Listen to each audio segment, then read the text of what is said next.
First கொஞ்சம் ஆச்சரியமாக தான் இருந்தது. ஸோ ஏன்னா தனியாக சாரோட நடிக்கிறதே கஷ்டம், இதில் மணி சார் வேறு கூட இருக்காரு. ஸோ அதுதான் எங்களுக்கு வந்து என்ன பண்ணுறதுன்னு தெரியாது. ஏன்னா இவங்க 2 பேர் பேசும்போது நான் இந்த நடுவில் நிற்பேன். அதுதான் இருக்கிறதுலே ரொம்ப கஷ்டமான ஒரு விஷயம். இப்போ நம்ம இங்கேருந்து ஒரு ஸ்டெப்பு பேக் போனால் 2 பேர் டக்குன்னு அந்த டைமில் பார்ப்பாங்க.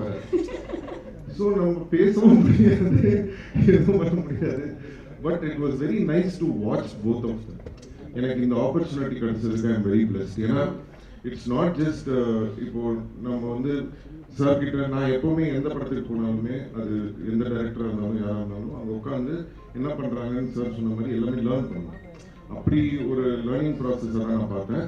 என்னன்னா இவங்க 2 பேரும் பேசிக்கிற அந்த ஒரு அழகு இருக்குல்ல, எப்படி அந்த ஷார்ட்டை பெர்ஃபார்ம் பண்ணுறாங்க. சார் பண்ணதுக்கப்புறம் சார் மணி சார் வந்து எப்படி அவருக்கு சொல்லிக் கொடுக்குறாரு, இல்லை சார் இது இப்படி கொஞ்சம் பெட்டராக இருக்கலாம்னு.